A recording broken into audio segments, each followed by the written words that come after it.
Look at this. Look at this. People actually believe that there is a car floating around out in space. Well, I think it looks so ridiculous and impossible. And you can tell it's real because it looks so fake, honestly. Like, we'd have way better CGI if it was fake. This is live on the air, okay? I'm going to zoom in on the Earth in Photoshop. You see the Earth? Okay, I'm going to go to Image, Adjust, Levels, and I'm going to bring the levels up. Uh-oh. What is that? Why is there a square box around the Earth?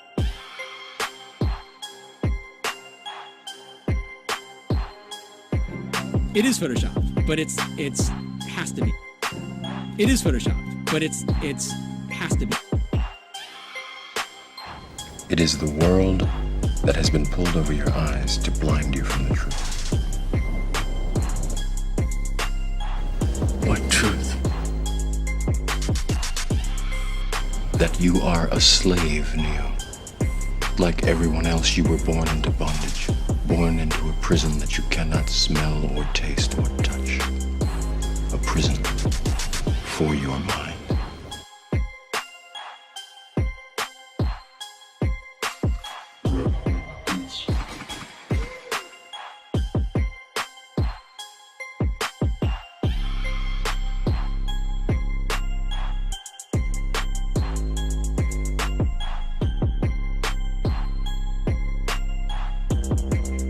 So let's use this model of the Earth.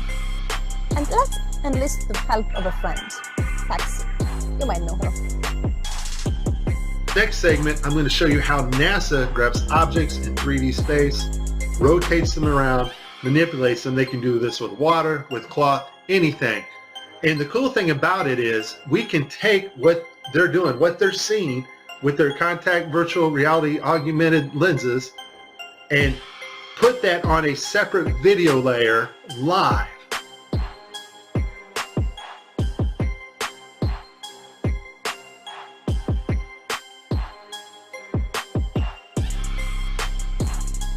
Okay, I have a lot of Tim Peak screw-ups, but this one here, the system glitches, the software does not track his hand properly, and Tim slips his hand underneath his other fingers, which is tightly holding onto the mic, which would be impossible.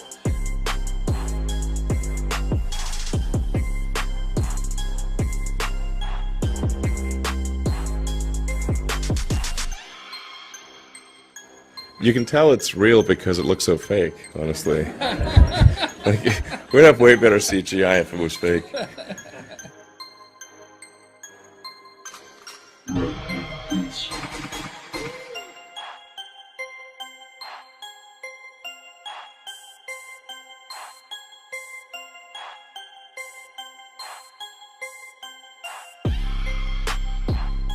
Just another example of NASA faking space. Let's take a look here at this supposed image of Jupiter.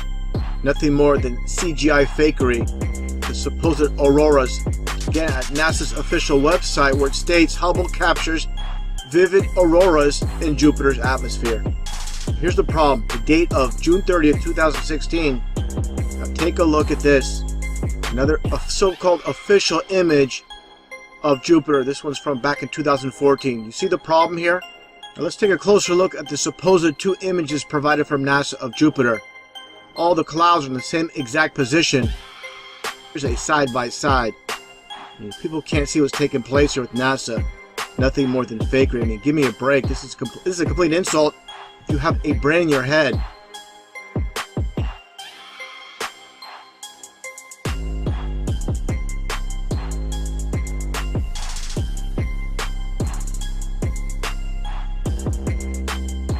Like you're in a studio, maybe in Omaha, Nebraska or something. The shot is so clear. Is this a hoax? Are you really in space still? I don't know. We're going to have to do something for you. I want to do it. I know. Oh, yeah, I can do that. Watch this. Is this a hoax? Are you really in space still?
Can you do a somersault right now?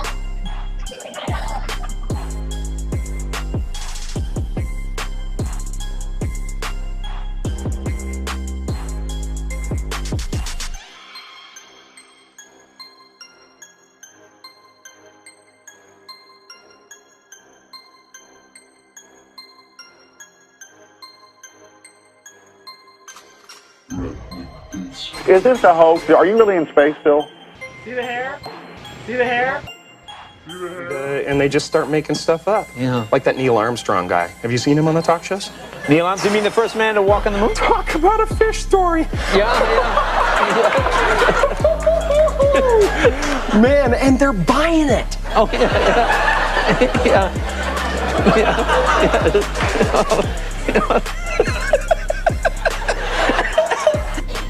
So many times during spacewalks outside the International Space Station, we can see air bubbles rising up.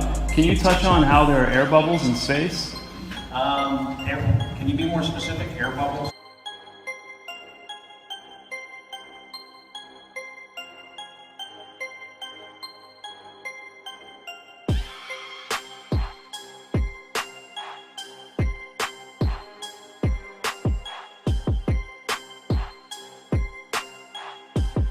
So yeah, like a lot of times during the footage, the NASA footage, you can see bubbles coming up out of the helmets or kind of from underneath you. How do you explain bubbles in space? Yeah, I'm not sure exactly what you're talking about. Now sometimes you get water in the helmet, and it comes. It's either from sweat or from the cooling garments, and that's generally what that is. I've never seen any kind of air bubble anywhere. Could it be that you're filming in an underwater pool and you're not really out there?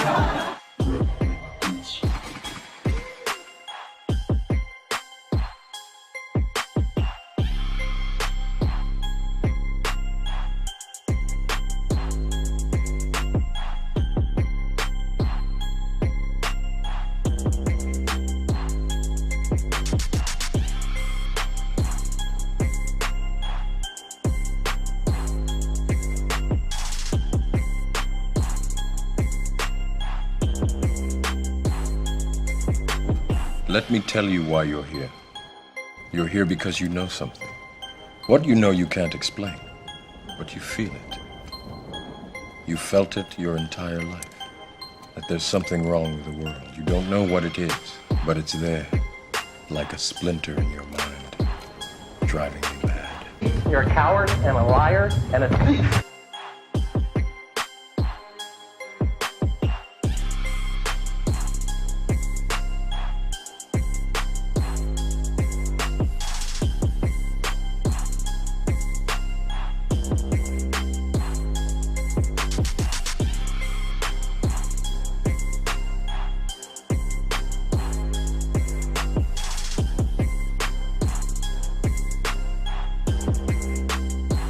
In 1986, the shuttle Challenger exploded about 74 seconds after takeoff, killing all 7 astronauts inside. Or did it? It turns out that 6 of the 7 are still alive and kicking today. Ellis and Onizuka claims to be his identical twin brother, Claude. Yeah, I've got an identical twin brother, Claude, too. The Challenger pilot, Mickey Smith, hasn't even bothered changing his name. He's now Professor Michael J. Smith of University of Wisconsin. Now, Krista McAuliffe was a bit of a sneaky one. She was the Challenger payload specialist, quite famous for being a teacher. It turns out, during her astronaut days, she was using her middle name, Krista, and now she goes by her first name, Sharon. The Challenger commander, Francis Richard Scobie, is now Dick Scobie, which sounds like a rather unpleasant disease. Judith Resnick, the Challenger mission specialist, again hasn't even bothered changing her name. She's a professor at Yale Law. And finally, Ronald McNair, another Challenger mission specialist, claims to be his identical twin brother, Carl McNair. What are the odds? So there I was, just minding my own business, looking at Google Earth, and this big, snow-covered monstrosity is staring me in the face like, why is that covered in snow? So I keep digging a little bit deeper, and I finally get underneath this cloud cover here, and a few images pop up. And I say, oh, images, what are they? Well, this is what you got, which I'm sure that looks familiar to you, right? Looks just like the pictures they give us of Mars. So I'm just kind of creeping around here and definitely noticing the same kind of undulation changes and same kind of rock, same kind of dirt. The only thing that's missing is that nice little red tint that they pay somebody $150,000 a year to put on there. So I'll keep kind of going through here and see if it... What the...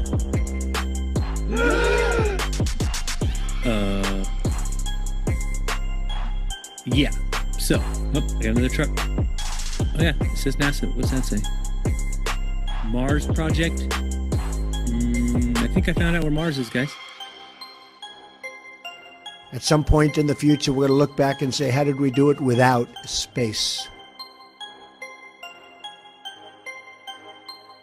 The kinds of technologies that we're testing out on Space Station are definitely helping us with our goals of going beyond low Earth orbit. Early in the next decade, a set of crewed flights will test and prove the systems required for exploration beyond low Earth orbit. Right now, we only can fly in Earth orbit. That's the farthest that we can go. And this new system that we're building is going to allow us to go beyond and hopefully take humans into the solar system to explore. As we get further away from Earth, we'll pass through the Van Allen belts, an area of dangerous radiation. We must solve these challenges before we send people through this region of space. We must solve these challenges before we send people through this region of space.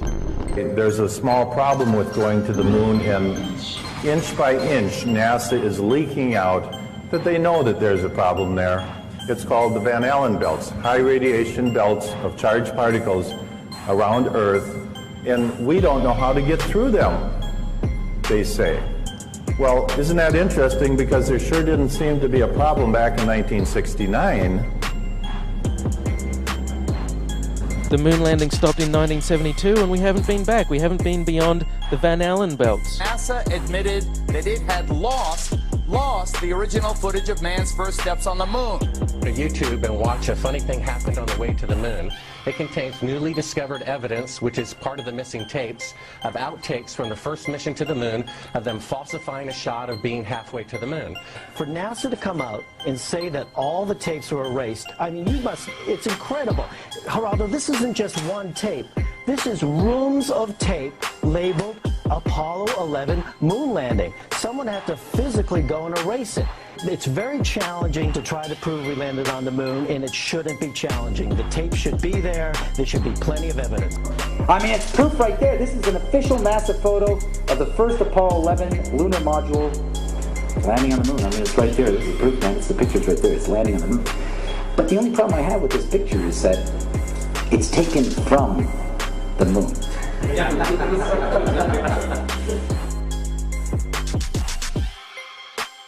People who believe they saw the landing on the moon because they heard it on the radio.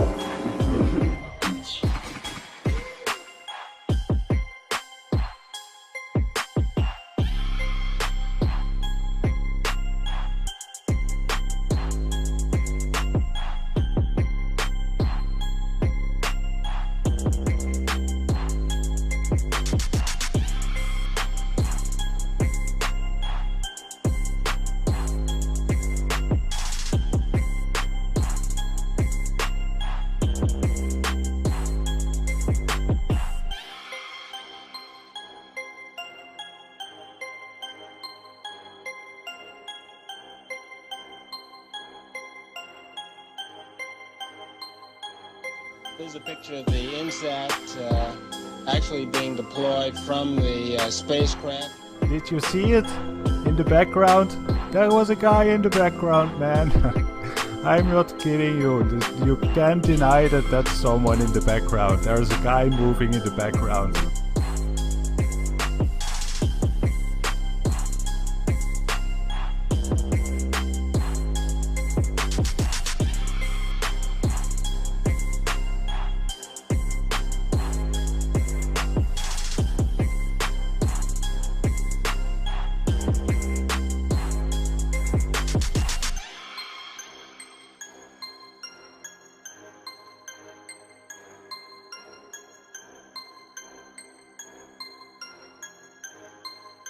And I'll tell you, just if nothing else, here's why you can tell they're not fake. Just to create the paperwork, that amount of paperwork would make faking it prohibitively expensive. No one could afford to generate that much documentation. All of that happened in a little town called York, Maine, across the United States from where we're talking to you right now. Across the United States from where we're talking to you right now. My research of the last year has led me to the conclusion that not even low Earth orbit is possible, that the International Space Station is a hoax, and all manned space travel is fake. First though, let's have a look at the International Space Station. I want to talk about some of the anomalies I see there. For the inside of the International Space Station, there are a couple of zero-gravity tricks that they use to fake it. The first is they have a complete mock-up of the International Space Station built on the inside of an airplane. And that airplane does a bunch of rises and falls. It does an upside-down parabolic trajectory, and that simulates zero gravity. The other main way they simulate the zero gravity is with suspension in front of a blue screen. And they use that trick for extended periods of time, for longer than 45-second segments. But they can't move around as much. They can't do the acrobatic flips and rolls in the extended mode. So there's full motion mode where they can fully move around, and that's faked in a plane. And then there's suspended or extended mode where they're suspended by wires in front of a blue screen. They don't move around as much, but they can make the scene last for a longer period of time. The extended mode is much quieter than the full motion mode. In full motion mode, you can actually hear the sound of the jet engines, the engines of the airplane.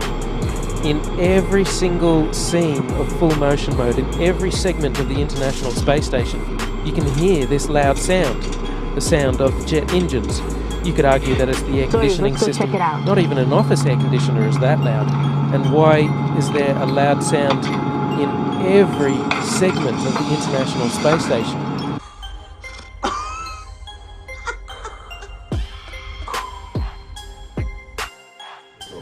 Mr. Armstrong, Bart Sibrel, ABC Digital. Wanted to give you the opportunity to swear on the Bible that you walked on the moon. Will you put your left hand on the Bible and swear to God that you walked on the moon?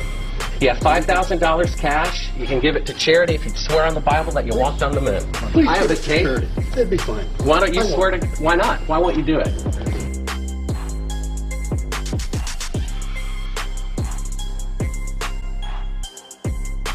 The Earth supposedly 23.4 degrees on its axis. And that leaves you, of course, the occultic number, again, 66.6 degrees off. Well, Earth is supposedly orbiting around the Sun at 66,600 miles an hour. This is going to be a very important video for those that can't comprehend the mass deception when it comes to so-called space exploration. You know, there's many people that are dead asleep and believe NASA, and even those that might question NASA say, well, even if NASA's lying, what about all the other space agencies throughout this world? Well, again, this is exactly what this video is about, not only exposing NASA, but all the other space agencies. The main players are, of course, NASA itself and also the European Space Agency. Let's get right to it. I'm going to show this clip a little bit later on, but I want to start off first showing this Italian so-called astronaut, and this is going to blow away a lot of people what they're going to see here. And this is a very difficult video to find. this footage. It's been basically scrubbed off YouTube. And let's just take a look here. As this, again, Italian astronaut is fiddling with this, I believe it's some type of clip with the wire attached to it. Take a look at what happens here. He drops it. Again, take a closer look. I'm going to get a little bit of a close-up. He just turns around there. He just turned around. Let's back that up there a little bit. He's like, oops, this is not supposed to happen. And just take a look at him turn around. And again, while the clip drops, he turns around. And let's take a closer look here. Oh, there you, he dropped it. Supposedly in outer space. Give me a complete break. Another close-up. And I wonder what the people that believe in space travel are going to say about this. Of course, there's going to be some that are going to be shocked and they're trying to rationalize what's taking place. Now, there's going to say, hey, wait a second. This is not supposed to happen. Again, let's take a look. What a complete joke. And again, he turns around. Now, let's take a look here. I'm going to put pause here for a second. This is a Dutch astronaut, and they call them astronauts for a reason, because they're not in space with the astronaut. Let's play this clip here as this guy fiddles and diddles with a screw, and it drops. Let's take a look. Interessante systemen. Hier achter deze panelen wordt de urine opgevangen. Now take a look. And you heard it drop. You heard that screw drop and he looks down. Okay, let's play that again. He's looking for, he's searching for it. There you go. You got two. And again, this is the main point. Like I stated, you have not only, of course, with NASA, I'm going to show this ridiculousness a little bit later. You have NASA. You have this goofy Italian astronaut, again with the European Space Agency, more like the European Studio Agency, with all this conducted in a studio. And again, this Dutch astronaut as well, with the screw dropping. Let's just watch it one last time. And there you go. So again, the relevance here is the so-called international space community, the explorers of space, supposedly, they're all doing the same thing. They're all faking space. And again, this is vital for those that haven't seen it. With these goofballs, let's just back up here a little bit actually, with this interview being conducted, and just take a listen. And again, just focus on this one female here with the hair and what takes place here. But again, listen to the person conducting the interview. And the question he asked, of course, he's not asking this on his own. He's told to ask this. And again, it's complete mockery. Take a look and take a listen. Like you're in a studio, maybe in Omaha, Nebraska or something. The shot is so clear. Is this a hoax? Are you really in space still? See the hair? Yeah, see the hair. Again, let's get a close-up of the hair. And obviously, this is, look at that smile first off. Just, you know, she knows she has so many people fooled. And they're just, this is again, duping the light where they just get off on fooling the public. And obviously, again, look at that hairspray, you know, all brushed up, combed up, and just complete ridiculousness. Now let's get back to this interview.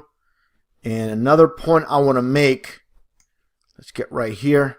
Clear. Is this a hoax? Are you really in space still? See the hair? I don't know. We're going to have to do something for you.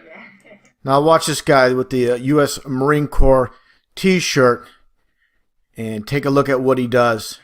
Again, all smoke and mirrors. And then he pulls on a wire right here. Oh, yeah, I can do that. Watch this. This guy here is obviously on a harness. And again, smoke and mirrors is all they're doing. And watch these two in the back do their flip. And look at her hair. Doesn't change. Standing straight up and going upside down the same. Now it's key what he says here. Take a close listen to what he says here. Again, the mockery never ends. I think Sandy's hair is pretty much a dead giveaway. Yeah, like he said, Sandy's hair is pretty much a dead giveaway, meaning they're faking this, and they're not, they know there's so many people out there that just love the idea of outer space, and they're basically going to, again, rationalize and why this is not fake. But again, this is, for people that, have half a brain, they should be able to see exactly what's going on here. And if people don't question this, they're not going to question anything they're told. They're just basically mind controlled. Now let's get into the aspect again, talking about this being a international deception, as I showed earlier with the Italian astronaut and the Dutch astronaut, as you see here. Now let's take a look here at the logos. Of course, you see here with NASA, and of course you see which looks like almost like a serpent's tongue.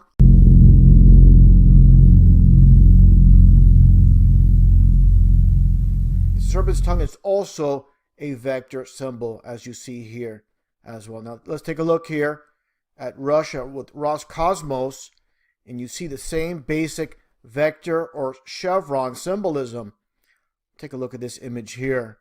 Basically a vector or chevron, one of the same, basically the variants, as you can see here.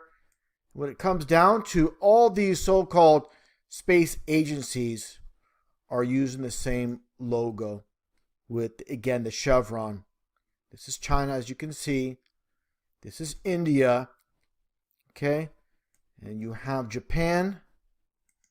And you see the vector symbolism. Also, with subcontractor with NASA, you have Lockheed Martin.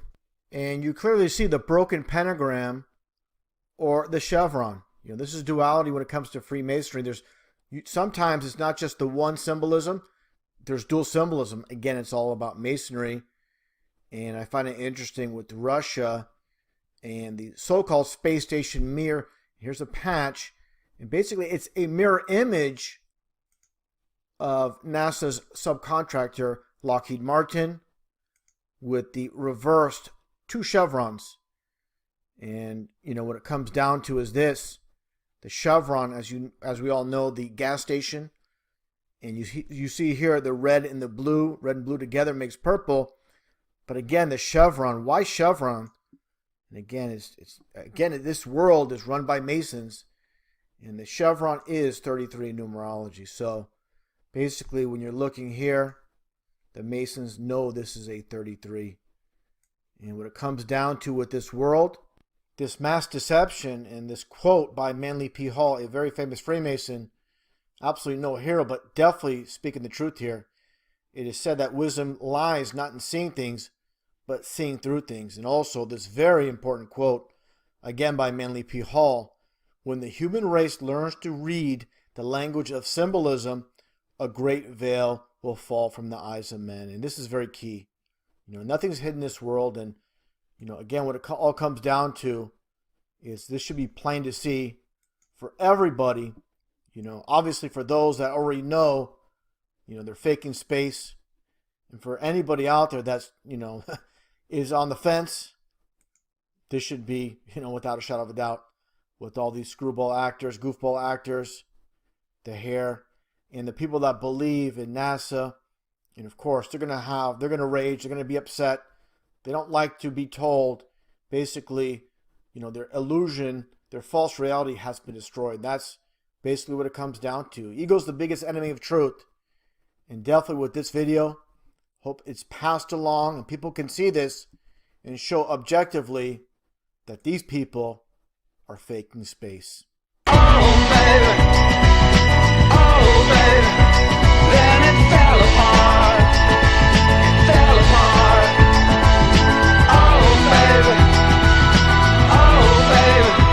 Then it fell apart.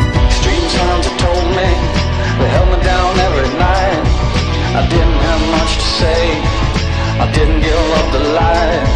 I closed my eyes and closed myself and closed my world and never opened up to anything that could get me at all.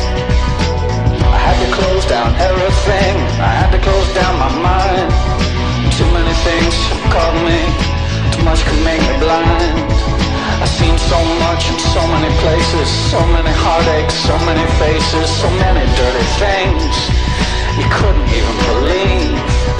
I would stand in line for this. It's always good in life for this.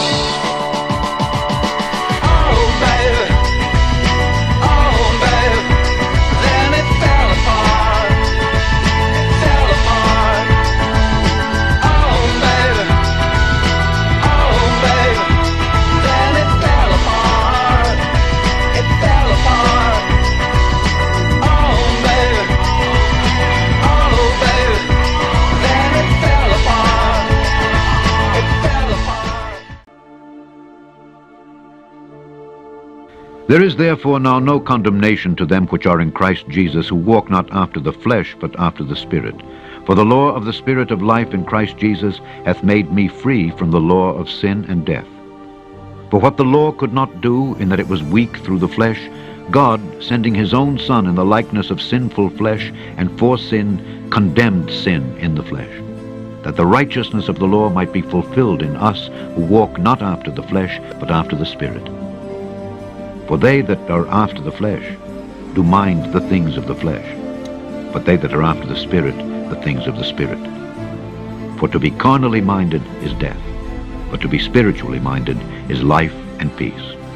Because the carnal mind is enmity against God, for it is not subject to the law of God, neither indeed can be. So then, they that are in the flesh cannot please God. But ye are not in the flesh, but in the Spirit, if so be that the Spirit of God dwell in you. Now if any man have not the Spirit of Christ, he is none of his. And if Christ be in you, the body is dead because of sin, but the Spirit is life because of righteousness. But if the Spirit of him that raised up Jesus from the dead dwell in you, he that raised up Christ from the dead shall also quicken your mortal bodies by his Spirit that dwelleth in you. Therefore, brethren, we are debtors not to the flesh, to live after the flesh. For if ye live after the flesh, ye shall die. But if ye through the Spirit do mortify the deeds of the body, ye shall live. For as many as are led by the Spirit of God, they are the sons of God.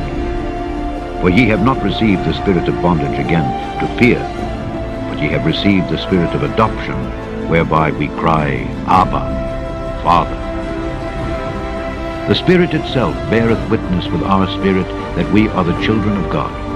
And if children, then heirs, heirs of God, and joint heirs with Christ, if so be that we suffer with him, that we may be also glorified together. For I reckon that the sufferings of this present time are not worthy to be compared with the glory which shall be revealed in us. For the earnest expectation of the creature waiteth for the manifestation of the sons of God. Moreover, brethren, I declare unto you the gospel which I preached unto you, which also ye have received, and wherein ye stand, by which also ye are saved, if ye keep in memory what I preached unto you, unless ye have believed in vain. For I delivered unto you, first of all, that which I also received, how that Christ died for our sins according to the Scriptures, and that he was buried, and that he rose again the third day according to the Scriptures, and that he was seen of Cephas, then of the 12. After that he was seen of above 500 brethren at once, of whom the greater part remain unto this present, but some are fallen asleep.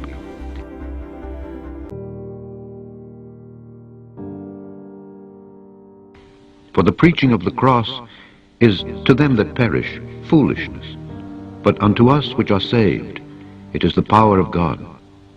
For it is written, I will destroy the wisdom of the wise, and will bring to nothing the understanding of the prudent. Where is the wise? Where is the scribe? Where is the disputer of this world? Hath not God made foolish the wisdom of this world? For after that in the wisdom of God the world by wisdom knew not God, it pleased God by the foolishness of preaching to save them that believe. For the Jews require a sign, and the Greeks seek after wisdom. But we preach Christ crucified, unto the Jews a stumbling block, and unto the Greeks foolishness, But unto them which are called, both Jews and Greeks, Christ the power of God and the wisdom of God. Because the foolishness of God is wiser than men, and the weakness of God is stronger than men. For ye see your calling, brethren, how that not many wise men after the flesh, not many mighty, not many noble are called. But God hath chosen the foolish things of the world to confound the wise. And God hath chosen the weak things of the world to confound the things which are mighty. And base things of the world, and things which are despised, hath God chosen, yea, and things which are not, to bring to naught things that are, that no flesh should glory in his presence. But of him are ye in Christ Jesus, who of God is made unto us wisdom, and righteousness, and sanctification, and redemption, that, according as it is written, he that glorieth, let him glory in the Lord.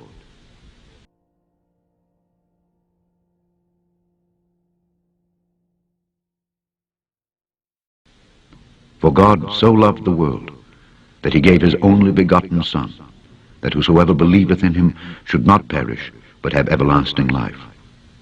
For God sent not his Son into the world to condemn the world, but that the world through him might be saved.